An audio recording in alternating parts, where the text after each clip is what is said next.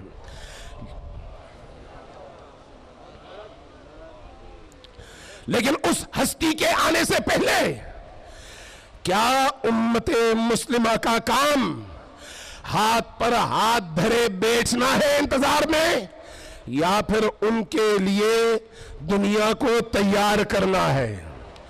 Khomeini ابو chicken نے اسی اصول کی بنیاد پر انقلاب برپا کیا، بچوں کو تیار کیا، جوانوں کو تیار کیا، خواتین کو تیار کیا، میدان میں اتارا اور 2500 سالہ شہنشاہیت کا گلا گھونٹ کر ایک اسلامی حکومت قائم کر کے بتا دیا کہ اگر ظلم کا گلا ایک عام فقیہ جو معصوم اس معنی میں نہیں ہے گلا گھونٹ کر ایک عادلانہ نظام قائم کر سکتا ہے، تو پھر اللہ کا وہ ولی جس کے طفیل کائنات کے ذرے ذرے کو روزی ملتی ہے، وہ جب آئے گا تو اس کی ولایت اور حکومت کیسی ہوگی؟ خمینی ابو چکن نے اپنے عمل سے یہ ثابت کیا.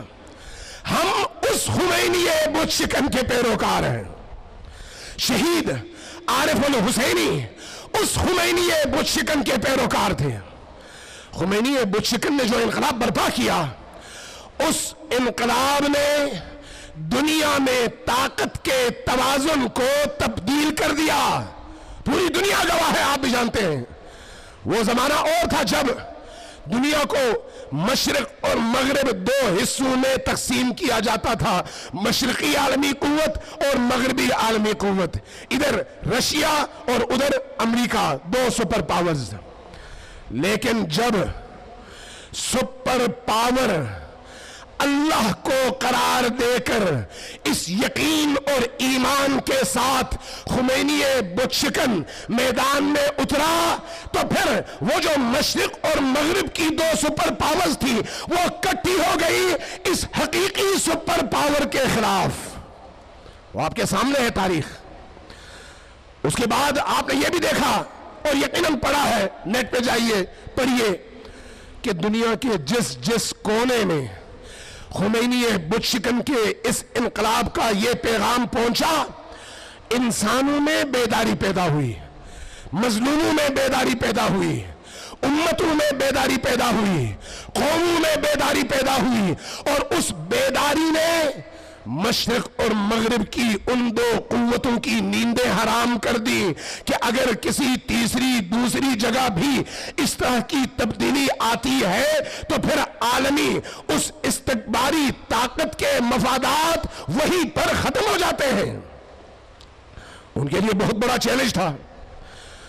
نتیجہ کیا ہے؟ نتیجہ یہ ہے کہ مظلوم قوموں کے اندر عالم مغرب اور عالم مشرق کی ان طاقتوں کے خلاف انتقام کا جذبہ بھی اور مقابلے کا شعور بھی پیدا ہوا، آگے ہی پیدا ہوئی۔ اب ان دو طاقتوں نے جو کام کیا وہ یہ ہے کہ اس بیداری کا رستہ روکنے کے لیے، اس بیداری کا رخ موڑنے کے لیے ڈمی جہادی پیدا کرنے شروع کر دیے، ڈمی مسلمان مبارز پیدا کرنے شروع کر دیے، مختلف سرزمینوں میں مختلف ناموں سے، اور آپ کے خطے میں طالبان کو وجود بخشا گیا تاکہ وہ ساری قوتیں جو اس باور تک پہنچی ہے، اس یقین تک پہنچی ہے کہ ہاں ہم عالمی قوتوں کا مقابلہ کر سکتے ہیں، ان تمام قوتوں کو اس جعلی جہادی قوت میں شامل کر کے اپنے مفادات کے لیے استعمال کیا جائے۔ تب جب یہ باتیں ہوتی تھیں تو ہمارے سادلوہ ملا اور اہل مدرسہ پاکستان کے اندر انکار کرتے رہے، نہیں ہمارا کوئی تعلق ان طاقتوں کے ساتھ نہیں ہے، جبکہ یہ بات بھی اظہر من الشمس ہے کہ پاکستان کے اندر اگر طالبانیت کو، طالبانائزیشن کو ترویج ملی، افغانستان کے اندر اگر ترویج ملی تو امریکی اور برطانوی عہدیدار CIA کے لوگ پاکستان کے انہی مدارس میں آ کر ان کو جہادی تعلیمات دیتے تھے، اور نیچے ہمارے ملا، ہمارے مشر، ہمارے وہ لیڈرز بیٹھ کر تالیاں بجاتے تھے اور اللہ اکبر کے نعرے بلند کرتے تھے۔